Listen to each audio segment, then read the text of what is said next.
की इस वीडियो में मैं आप सभी बच्चों को बीबीएमके यूनिवर्सिटी में FY UGP UE semester third session 22 से 26 में आप सभी बच्चे पढ़ रहे हैं और आप सभी बच्चों का मेजर पेपर 4 का पॉलिटिकल साइंस का ये इंपॉर्टेंट क्वेश्चन नंबर 2 का कोई इंपॉर्टेंट क्वेश्चन नंबर जो हमारे पास ये वीडियो नंबर 2 है।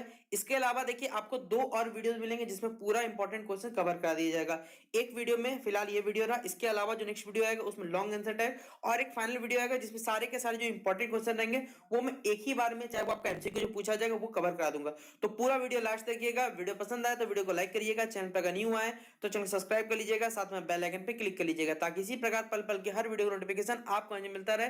डिस्क्रिप्शन बॉक्स में टेलीग्राम ग्रुप, फेसबुक के लिंक है, जुड़ जाइए, सारा का सारा अपडेट आपको वहां मिलता रहेगा। और आपके जो भी क्लासेस है एमडीसी, माइनर, एईसी, सेक पेपर, सबका क्लासेस देखिए चैनल पर अपडेट जाके देखिए और अपने एग्जाम की तैयारी करिए। देखिए अगर आपके पेपर सवाल पूछा जाए कि मंडल सिद्धांत की संक्षिप्त व्याख्या कीजिए, यह कथन जो यहाँ पे कवर नहीं हुआ है, कथन है कि मंडल सिद्धांत शक्ति संतुलन का समीकरण कहाँ तक उपयोग है।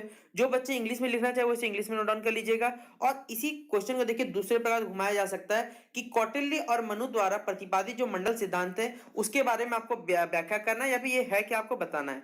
फिर अगला इसी सवाल को देखिए घुमा के पूछा जाए कि मंडल सिद्धांत पर कौटिल्य के विचार क्या थे ये बताना है, या फिर कौटिल्य के जो अर्थशास्त्र में प्रतिपादित मंडल सिद्धांत का आलोचनात्मक परीक्षण करिए, या फिर मंडल की अवधारणा की व्याख्या कीजिए और इसके महत्व की ओर संकेत करिए। तो सोचिए एक सवाल देखिए इसको और से घुमा के हिंदुओं के मंडल सिद्धांत को स्पष्ट रूप से समझाइए, किस सीमा तक इनके द्वारा आधुनिक भारत के जो विदेशी या फिर वैदेशिक संबंध समझे जा सकते हैं। तो सोचिए एक ही सवाल को अगर आपको कितने जगह घुमा के पूछा जाएगा लेकिन अर्थ क्या निकलेगा आपका एक, तो किस प्रकार आप लोग बनाइएगा चलिए हम लोग जानने की कोशिश करते हैं। यहाँ पर सबसे पहले है क्या ये थ्योरी, मंडल थ्योरी, तो हम लोग जानने की कोशिश करते हैं। देखिए क्या है, प्राचीन काल में भारतवर्ष में राजनीतिक एकता का क्या था, अभाव था। प्राचीन भारत अनेक स्वतंत्र स्वशासित छोटे छोटे राज्यों में विभक्त था। इन छोटे छोटे राजाओं के समकक्ष उनके राज्य की रक्षा सुरक्षा था, राज्य सत्ता का जो कह सकते काम वो सबके सब था। और ये गहन चुनौती का प्रश्न होता होगा क्योंकि संसार का यह शासक नियम है कि सबसे जो राज्य सर्वदा से निर्बल राज्यों को दबाता है, इन जो पावरफुल राजा है वो हमेशा छोटे राज्यों को दबाएगा। अतः युद्ध होना स्वाभाविक है। अतः इस युद्ध को किस प्रकार संचालित किया जाए कि यहाँ पर राज्य और राज्यों की सत्ता सुरक्षा कैसे की जाए, इसके लिए मंडल सिद्धांत का यह प्रतिपादन हुआ था। इसके अतिरिक्त मंडल सिद्धांत ने एक राज्य के सामने अपने अपने आपस एवं पड़ोसी राज्य से किस प्रकार संबंध स्थापित हो इसकी व्याख्या होती है। इस प्रकार हम कह सकते हैं कि मंडल सिद्धांत का जो प्रतिपादन है वो इसी आधार पर यहाँ पर इसका कह सकते हैं निर्माण बना हुआ होगा।